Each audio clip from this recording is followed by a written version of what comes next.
The great hall of the Galactic Senate stretched for miles in every direction. Floating platforms carried representatives from 1,000 different species, each one stranger than the last. Crystalline beings that sang instead of spoke. Creatures made of living shadow. Hive minds that moved as one. And in the far corner, almost forgotten, sat the human delegation. Ambassador Elena Vasquez adjusted her simple gray uniform and waited for her turn to speak. She had been waiting for 3 hours. The elder races always spoke first. The younger species came later. And humanity, despite being part of the Galactic Concordat for 300 years, was still treated like a child at the adult table. The Vethkai High Arbiter floated to the central platform. His body was made of living crystal, and when he moved, light scattered in rainbow patterns across the chamber. He was ancient. His species had traveled between stars when humans were still learning to make fire. The matter of territorial expansion in the Outer Rim is concluded, the Arbiter announced, his voice like wind chimes in a storm. We now recognize the human delegation. Ambassador Vasquez, you may approach. Lena stood and walked to the central platform. She could feel thousands of eyes watching her. Some curious, most bored, a few openly hostile. Humans were not popular in the Senate. They were too new, too weak, too unimportant. Honored members of the Galactic Senate, Elena began. I come before you today with a simple request. Earth seeks formal recognition of our protected status under Article 7 of the Concordat Charter. A murmur rippled through the chamber. Protected status was usually reserved for species that were dying out or facing extinction. It meant that no other civilization could interfere with that species in any way. The Sirax Collective spoke next. They were a hive mind, millions of insect-like creatures that thought as one. Their voice came from everywhere at once. Protected status? For what reason? Humans are not endangered. Your population grows. Your colonies expand. What protection do you require? Elena had prepared for this question. She pulled a holographic document from her sleeve and projected it into the air. 300 years ago, before we made first contact with the galaxy, Earth's unified government signed this treaty. We call it the Treaty of Self-Limitation. The document floated in the center of the chamber. Ancient text in dozens of human languages filled the projection. This treaty was a promise, Elena continued, a promise we made to ourselves. When humanity discovered that we were not alone in the universe, we faced a choice. We could reveal everything we were capable of, or we could choose to hold back. The Vethkai Arbiter leaned forward slightly. Hold back? What does this mean? Elena took a deep breath. This was the difficult part. Over the course of our history, humanity developed certain capabilities, technologies, weapons, methods of war that we realized were too dangerous to use. When we joined the Concordat, we made a decision to suppress these things, to pretend they did not exist, to appear weaker than we truly are. Silence fell over the chamber. Then, slowly, laughter began. It started with the Vethkai, their crystalline bodies ringing with amusement. The Sarax buzzed in what passed for their species version of humor. Even species that rarely showed emotion seemed to find Elena's words funny. You claim to be hiding power? The Arbiter asked, still chiming with laughter. Humanity. Your ships are the slowest in the Concordat. Your weapons are barely functional by galactic standards. Your species lives for less than a century. What power could you possibly be hiding? Elena did not react to the mockery. Her face remained calm. I understand your skepticism. We designed it that way. For 300 years we have played the role of the quiet neighbor. The harmless species, the ones who pose no threat. And why would you do this? The Sirax demanded. Why pretend to be weak? Because we were afraid, Elena admitted. Not of you. Of ourselves. This answer confused the Senate. Species feared other species. They feared predators, competitors, enemies. No one feared themselves. Elena continued before they could interrupt.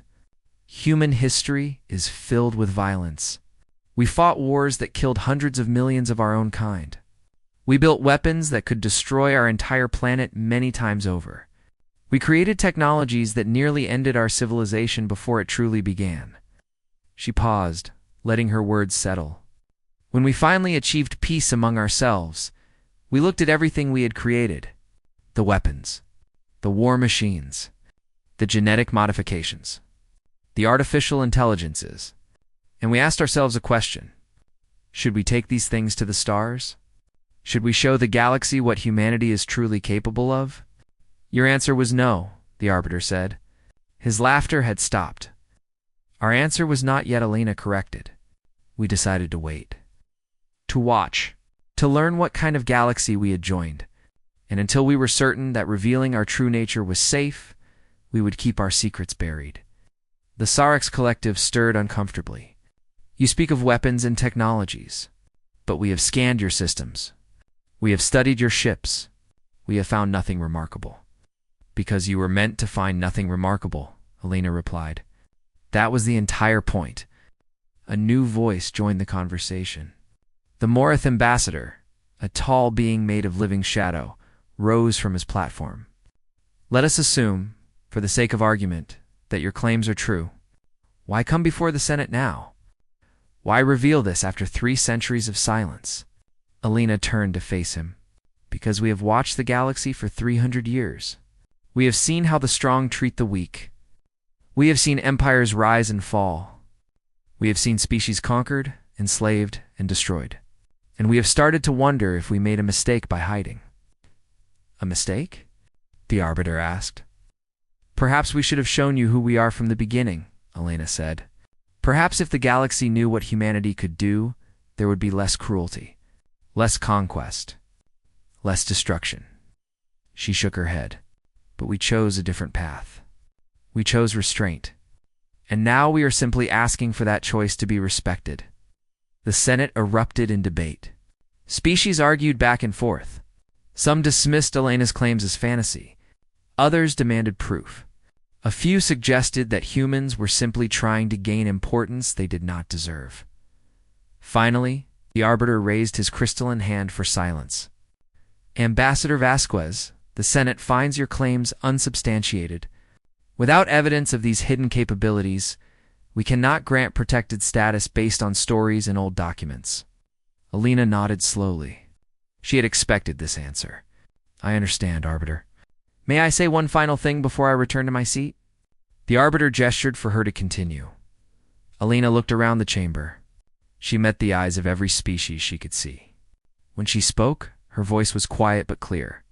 300 years ago, we asked ourselves if the galaxy was ready to know the truth about humanity. Today, you have given us your answer. She gathered her documents and turned to leave. I hope for all our sakes that you never give us a reason to show you how wrong you were. She walked back to the human delegation without looking back. Behind her, the Senate returned to its normal business, already forgetting the strange claims of the human ambassador. But Elena's final words hung in the air like a ghost. Then let the record show that you were warned. No one paid attention. No one believed her. And 18 months later, when the Kreth hegemony came screaming out of the darkness, every species in the galaxy would remember this moment and wish they had listened. The first warning came from the edge of the galaxy. A small research station detected strange energy signatures moving through empty space. The scientists sent their findings to the Concordat Fleet Command. They were told not to worry. It was probably just a natural phenomenon. 3 days later, the research station went silent. Admiral Korath of the Vethkai 7th Fleet was sent to investigate. His force of 200 warships was considered more than enough for any threat. The Vethkai had not lost a major battle in 10,000 years. Their crystal-powered weapons could cut through any armor. Their shields could deflect any attack.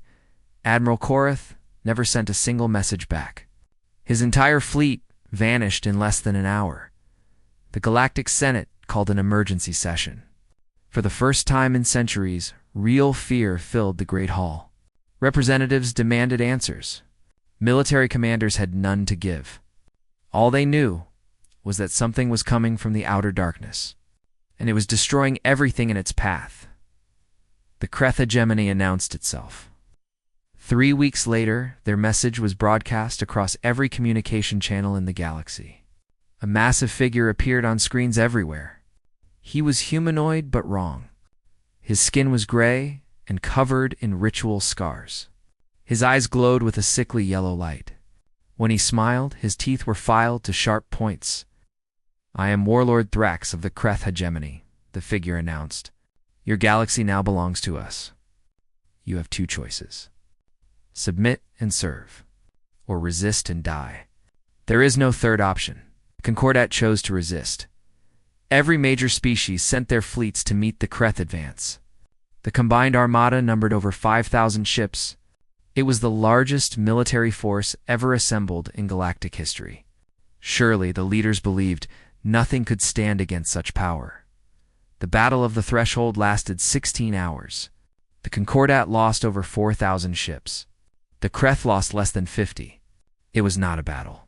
It was a slaughter. After that, the conquests came quickly. The Seracs' homeworld fell first. The Hive Queen was captured and infected with Kreth neural parasites.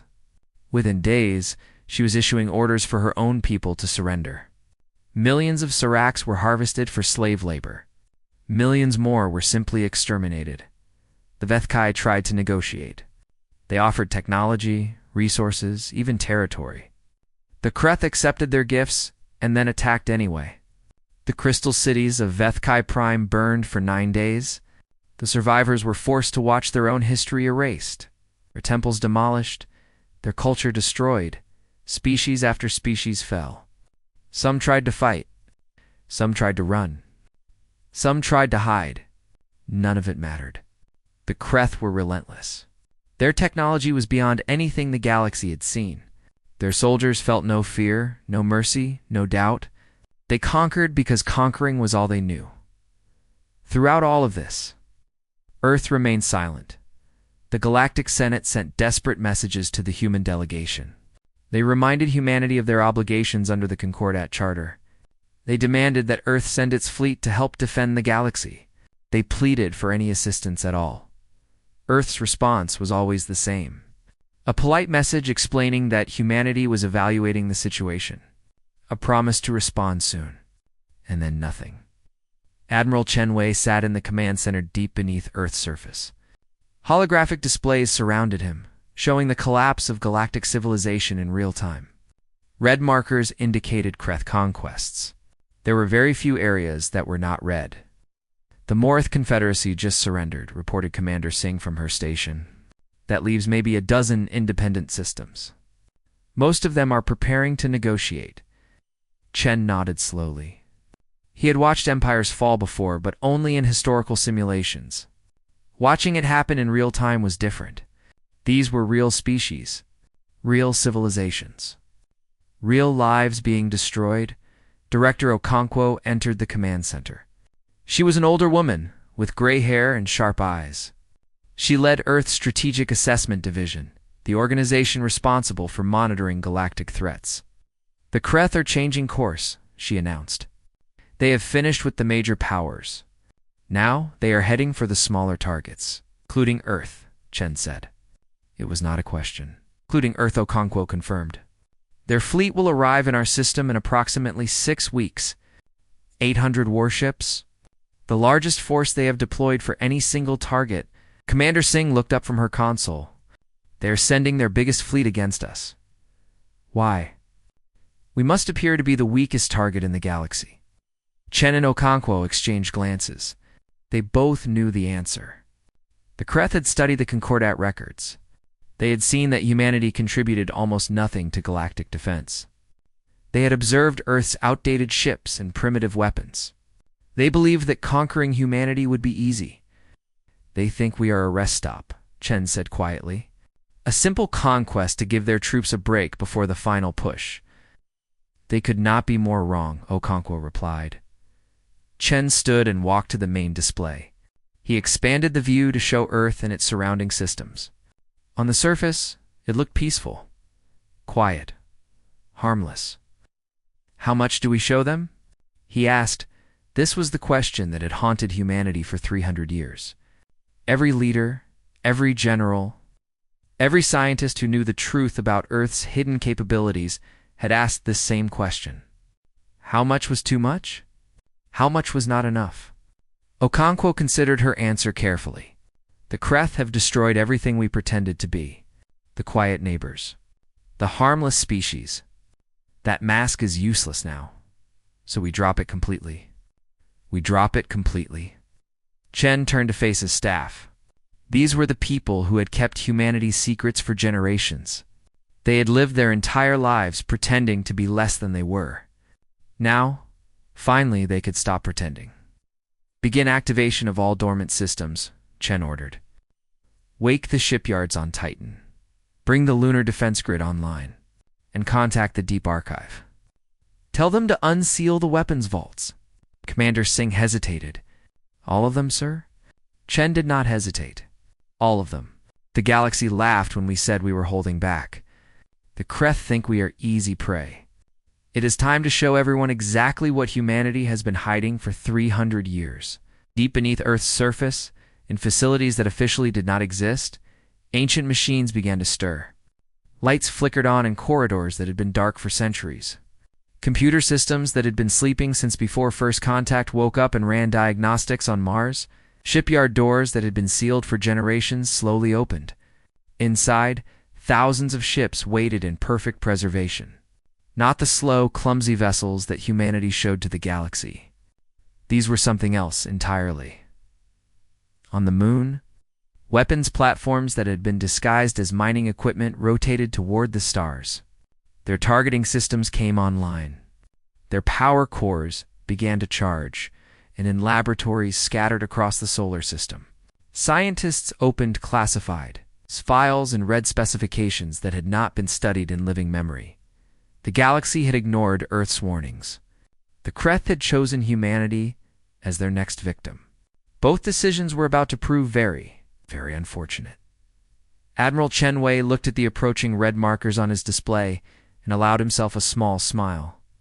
They have no idea what is coming. In 6 weeks, the Kreth would arrive, expecting an easy conquest.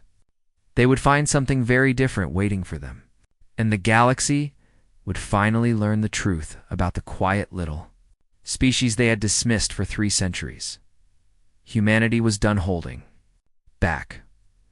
Warlord Thrax stood on the bridge of his flagship and watched the blue planet grow larger on his view screen. Earth, the human homeworld.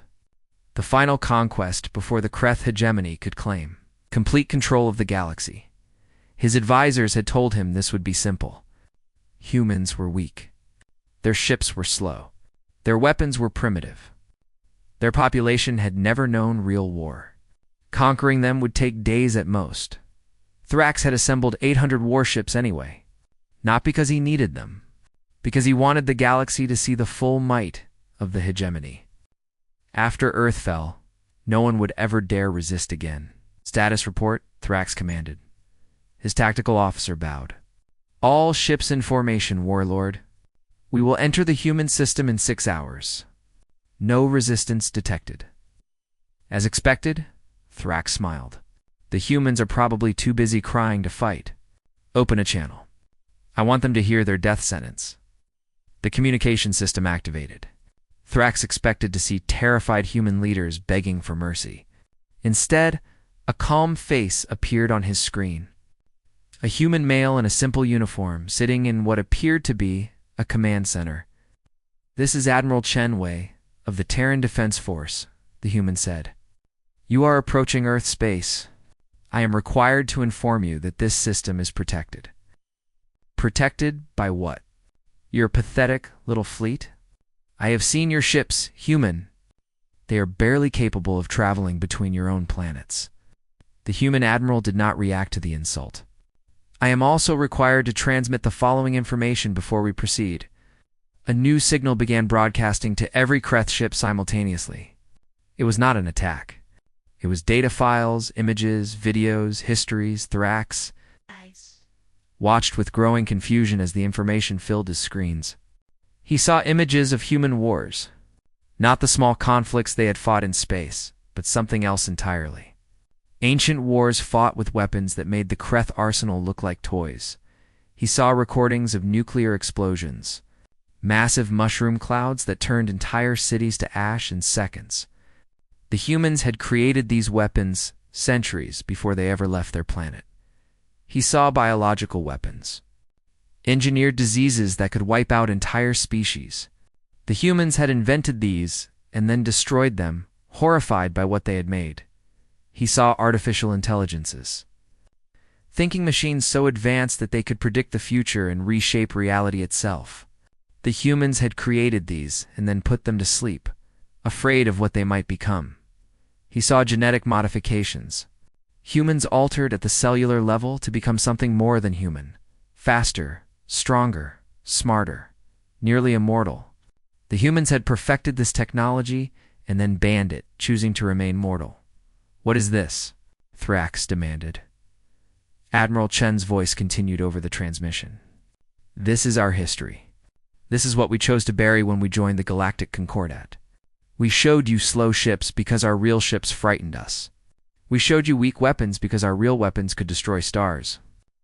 We pretended to be harmless because the alternative was becoming the monsters we once feared." The tactical officer's voice trembled.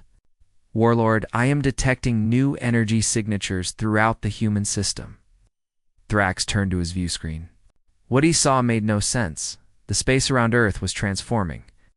Satellites that had appeared to be simple communication relays were unfolding like metal flowers, revealing weapons platforms of impossible design. Ships that had been registered as cargo haulers were dropping their disguises, revealing sleek warships that made Kreth dreadnoughts look like children's toys. And from behind Earth's moon, from the surface of Mars, from the asteroid belt, from hidden facilities throughout the system, a fleet was emerging. Not dozens of ships, not hundreds, thousands. 3,000 human warships moved into formation around Earth. Each one was larger than Thrax's flagship. Each one was equipped with technology the Kreth had never seen. Each one was crewed by humans who had trained their entire lives for this moment. "Possible," Thrax whispered. Admiral Chen's face returned to the screen. "For 300 years, we played the role you expected. The weak species, the quiet neighbors, the ones who posed no threat. We did this because we hoped we would never need to reveal the truth." The human admiral's expression hardened. "You gave us a reason." Thrax tried to regain his composure. "You think this display frightens me? Numbers mean nothing. The Kreth hegemony has crushed larger forces than this." "I know," Chen replied. "I have studied your conquests.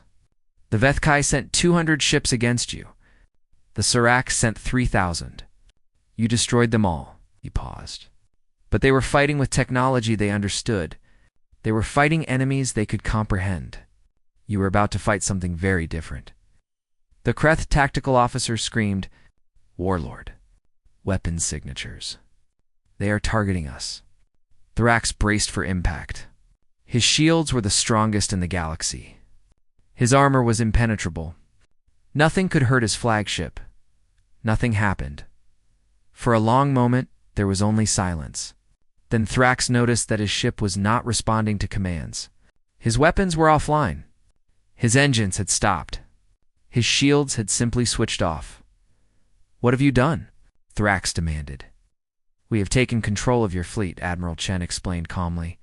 "Every system, every computer, every weapon, on every one of your 800 ships now belongs to us. We did this in approximately 4 seconds." Thrax stared at his useless controls. This was impossible. Kreth systems were protected by the most advanced security in the galaxy. No one could hack them. No one could even understand them. How? Was all he could manage. "We have been watching the galaxy for 300 years, Chen said. "We have studied every species, every technology, every military strategy. We know your systems better than you do. We know your weaknesses better than you do. We know exactly how to defeat you without firing a single shot." Around Thrax's flagship, the same scene was playing out across the entire Kreth fleet. Ships drifted helplessly. Weapons pointed at nothing. Communications went silent as human programs overwrote Kreth software. Admiral Chen leaned forward slightly. You came here expecting to conquer the weakest species in the galaxy. You assumed our kindness was weakness. You confused our restraint for inability. The human fleet moved closer, surrounding the disabled Kreth ships, like predators circling wounded prey. That was your first mistake, Chen continued. Your second mistake was giving us a reason to stop pretending. Thrax finally found his voice. What do you want? Resources. Territory. Name your terms. Chen shook his head slowly. We do not want your resources. We do not want your territory. We want something much more difficult. He stood and looked directly into the camera. We want you to understand. Understand what? That power without wisdom is destruction. That strength without mercy is cruelty. That conquest without purpose is emptiness. Chen's voice was quiet but carried the weight of centuries. We learned these lessons the hard way. We nearly destroyed ourselves learning them. And now we are going to teach them to you. The view screen went dark. Warlord Thrax sat in his useless command chair surrounded by his useless fleet, staring at the impossible force that had just defeated him without effort, for the first time in his life. He understood what it felt like to be truly helpless, and somewhere on Earth, Admiral Chenwei gave the order for the next phase of humanity's plan. The Kreth had been stopped. Now came the harder task, saving a galaxy that had never believed humanity was worth saving. The Battle of Sol. It's over in 11 minutes. Historians would later argue about whether it could even be called a battle. A battle implied two sides fighting. This was something else entirely. 800 Kreth warships drifted in Earth's orbit like dead fish floating in a pond. Their weapons were offline. Their engines were cold. Their crews sat in darkness, waiting for death that never came. Admiral Chenwei stood in his command center and watched the disabled fleet on his display. Around him, his officers waited for orders. Everyone expected the same thing. The Kreth had conquered dozens of species. They had shown no mercy to anyone. Surely now humanity would return the favor. Status of enemy casualties? Chen asked. Commander Singh checked her console. 0, sir. No Kreth soldiers have been killed. No ships have been destroyed. All crews are alive and secured. Good, Chen replied. Keep it that way. Some of his officers exchanged confused glances. They had spent their entire lives preparing for this moment. They had trained to fight, to defend, to destroy if necessary. And now their admiral was telling them to hold back? Chen understood their confusion. He had felt it himself years ago when he first learned the truth about humanity's hidden capabilities. The weapons they had buried, the technologies they had suppressed, the terrible power they had chosen not to use. To open a channel, he ordered. Not just to the Kreth, to everyone. Every remaining Concordat system, every neutral species, every occupied world that still has receivers working. I want the entire galaxy to hear this. The communication array activated. Thousands of signals reached out across the stars. On dozens of worlds, survivors of Kreth conquest looked up at screens they had thought would never show anything but enemy propaganda. Chun's face appeared everywhere. A human, a member of the species everyone had dismissed as weak and unimportant. He spoke calmly, as if addressing a small room rather than a galaxy. This is Admiral Chenwei of Earth. 11 minutes ago. The Kreth hegemony attacked our home system with 800 warships. That fleet has been neutralized. Not destroyed, neutralized. Every ship is disabled. Every crew member is alive. He paused to let this information register.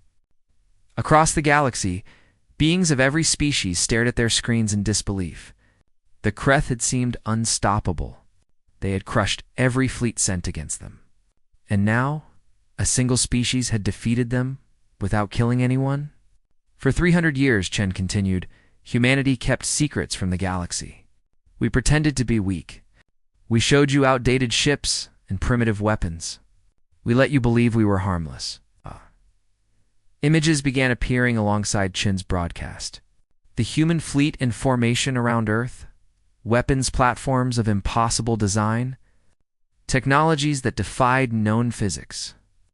We did this because we were afraid, not of you. of ourselves. Chen's voice carried the weight of history. Humans have a violent past. We invented weapons of terrible destruction long before we left our planet. We created technologies that nearly ended our species. When we finally achieved peace, we looked at everything we had built and made a choice. The images shifted to show Earth's hidden facilities. Vast shipyards, weapons vaults, research stations that had been sealed for centuries. We chose to bury our power. We chose to appear weak rather than risk becoming conquerors ourselves. We joined the Galactic Concordat, hoping to learn, to grow, to become something better than our history suggested we could be. Chen's expression hardened slightly. We watched the galaxy for 300 years. We saw empires rise and fall. We saw the strong abuse the weak. We saw cruelty and conquest and endless war, and we wondered if we had made a mistake by hiding. He gestured at the disabled Kreth fleet visible through his command center's windows.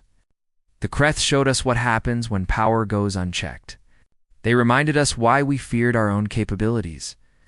They proved that the galaxy needs something it has never had. Balance. Chen straightened. So here is humanity's offer. We will end the Kreth hegemony. We will free every world they have conquered. We will restore every species they have tried to destroy. And when we are finished, we will share our technology with anyone willing to make a single promise. The transmission paused. Across the galaxy, billions of beings waited. The same promise we made to ourselves 300 years ago? The Treaty of Self-Limitation. A commitment to use power for protection, not conquest. For justice, not revenge. For building, not destroying. Chen allowed himself a small smile. The Galactic Senate laughed when Ambassador Vasquez proposed this. They did not believe we had anything worth limiting. Perhaps now they understand differently. In the ruins of the Vethkai homeworld, survivors emerged from hiding to watch the broadcast. They had lost everything to the Kreth. Their cities, their history, their hope. Now, impossibly, someone was offering them a future. On the Sirax colonies, workers who had been enslaved for months stopped their labor and looked up at screens. The neural parasites in their queen had been designed to make resistance impossible. But this was not resistance. This was rescue. Even on Kreth-controlled worlds, soldiers and commanders watched the broadcast with growing unease. They had believed the hegemony was invincible. They had believed nothing could stop their advance. Now they saw their greatest fleet floating helplessly in orbit around a world they had thought would be easy prey. Admiral. Chen concluded his transmission. Humanity did not want this war. We did not want to reveal our true nature. But we also will not watch the galaxy burn while we pretend to be powerless. He looked directly into the camera.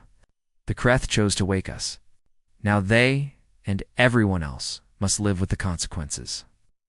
The broadcast ended, but the conversations it started were just beginning. In the command center, Director Okonkwo approached Chen. The Sarax remnant is requesting an urgent meeting. So are the surviving Vethkai leadership, and 17 other species I have never even heard of. Chen nodded. They want to know if we meant what we said. Did we? Chen turned to look at the disabled Kreth fleet. 800 warships that had terrorized the galaxy, now floating harmlessly in the darkness. His people had the power to destroy them with a thought. Instead, they had chosen mercy. Every word, he said.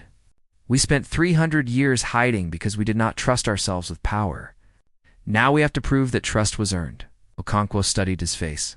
And if some species refuse the treaty, if they decide they would rather continue fighting and conquering, Chen considered the question carefully. Then we show them what we showed the Kreth, that there is a species in this galaxy willing to stand against tyranny, that there are limits to what we will allow. He turned back to his officers. But we do not force anyone to sign. We do not conquer. We do not become what we fought against. Commander Singh looked up from her console. Sir, Warlord Thrax is requesting a direct communication. He wants to negotiate. Jen almost laughed. The most feared conqueror in the galaxy, the being who had shown no mercy to anyone, was now asking to talk. Tell him he can have his negotiation, Chen replied. But first, he is going to listen. He is going to learn about every species his hegemony has destroyed, every world they have burned, every life they have ended. And then we are going to discuss what justice looks like. The galaxy had ignored humanity's warnings. The Kreth had dismissed them as weaklings. Both had been terribly wrong. Now came the hard part. Not fighting. Not conquering. But building something better from the ashes of everything that had been. Destroyed humanity was finally ready to show the Azure galaxy what they had been saving their strength for all along. 6 months had passed since the Battle of Sol. 6 months since. Humanity had revealed its true face to the galaxy. 6 months of changes that no one could have imagined. The Kreth hegemony no longer existed. Not because humanity had destroyed it, but because they had done something far more unexpected. They had transformed it. Warlord Thrax now sat in a small room on a space station orbiting Earth's moon. He was not in chains. He was not in a cell. He was in what the humans called a learning center.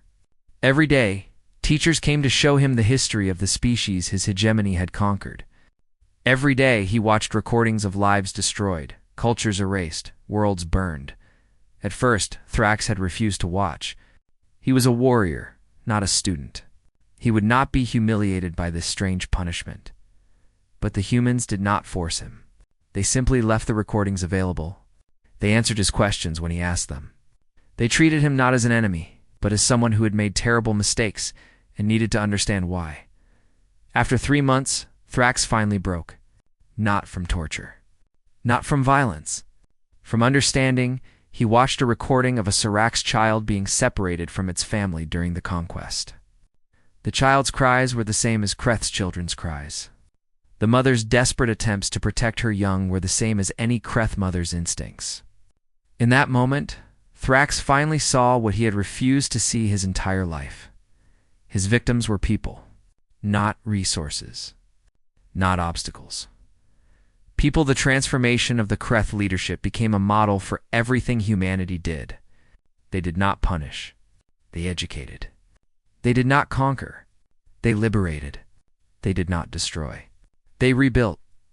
Human ships traveled to every world the hegemony had devastated. They brought technology to restore ruined cities. They brought medical supplies to heal wounded populations. They brought seeds and tools and knowledge to help destroyed civilizations. Start again, and they asked for nothing in return except one thing: a promise. Ambassador. Alina Vasquez returned to the Galactic Senate for the first time since her warning had been ignored. The Great Hall looked different now. Many platforms were empty, their species too devastated to send representatives. But many more platforms were full than before. Species that had never dared attend now came, drawn by curiosity and hope. Alina carried a single document: the Galactic Treaty of Mutual Limitation. It was based on the same principles humanity had followed for 3 centuries. Use power for protection. Choose restraint over domination. Build rather than destroy. The Vethkai High Arbiter rose to speak. His crystalline body still bore cracks from the destruction of his homeworld. But he was alive. His species was alive. Because of humanity, 300 years ago, the Arbiter said, I laughed at this woman. I dismissed her claims as fantasy. I thought humans were too weak to matter. His crystal form rang with something that might have been shame. I was a fool. Lena accepted his words with a simple nod. We all make mistakes, Arbiter. What matters is what we learn from them. What you have done these past 6 months, the Arbiter continued, makes no sense to me. You had the power to rule the galaxy. You had the weapons to destroy anyone who opposed you. Instead, you helped us. Why? Alina thought about the question carefully. It was the same question every species had asked since the Battle of Sol. Why would anyone with such power choose to use it this way? Because power without purpose is empty, she finally replied. We could have conquered the galaxy. We could have made every species bow to human rule. But what would that have accomplished? Another empire. Another cycle of conquest and resistance. Another hegemony, just with a human face. She held up the treaty document. We did not hide our strength for 300 years because we were afraid of you. We hid it because we were afraid of ourselves. We knew what we could become. We had seen it in our own history, and we chose a different path. The Sarks collective spoke next. Their new queen had been freed from the neural parasites and was slowly recovering. You could have simply destroyed the Kreth. It would have been easier, faster. No one would have blamed you. Destruction is always easier, Alina agreed. But it solves nothing. If we had killed every Kreth soldier, their children would have grown up hating us. Their grandchildren would have sought revenge. The cycle would continue forever. She gestured toward the section of the hall where former Kreth representatives now sat. Instead, we chose to show them another way, to let them see their mistakes, to give them a chance to become something different. A young Kreth officer stood. He was one of the few who had completed the human education program. I watched my people destroy worlds, he said quietly. I followed orders I knew were wrong because I believed strength was everything. The humans showed me that true strength is having power and choosing not to abuse it. He bowed his head. I cannot undo what the hegemony did, but I can help ensure it never happens again. The Senate chamber fell silent. A Kreth apologizing. A Kreth promising peace. A few months ago, this would have been impossible. Alina smiled. This is what we hoped for. Not obedience. Not fear. Understanding. She walked to the central platform and projected the treaty for all to see. The Galactic Treaty of Mutual Limitation is simple. Any species that signs agrees to 3 principles. First, use force only in defense, never for conquest. Second, share knowledge freely to benefit all species. Third, protect those who cannot protect themselves. And if someone breaks these principles, the Morith ambassador asked. Elena's expression grew serious. Then humanity will respond. Not with conquest. Not with destruction. But with the same thing we did to the Kreth. We will stop the aggressor. We will disable their weapons. And we will teach them why what they did was wrong. She looked around the chamber.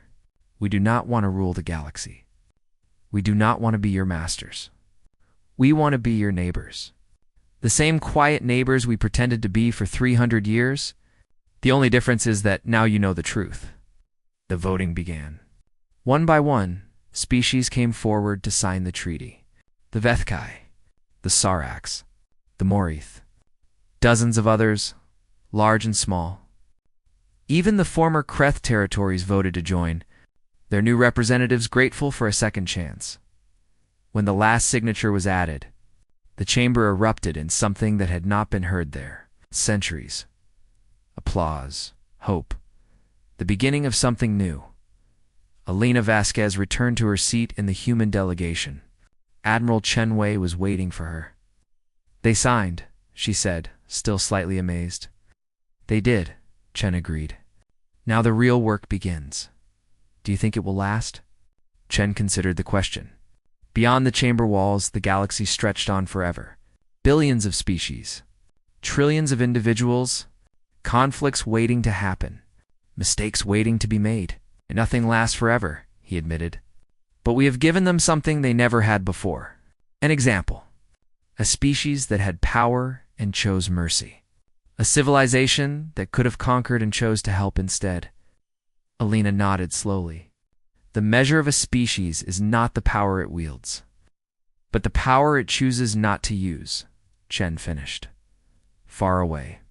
On Earth, in the deepest facilities beneath the surface, humanity's terrible weapons remained sleeping, watched over by guardians who hoped they would never be needed again, but who remained ready just in case. The galaxy had a new dawn, and humanity would make sure the light never faded.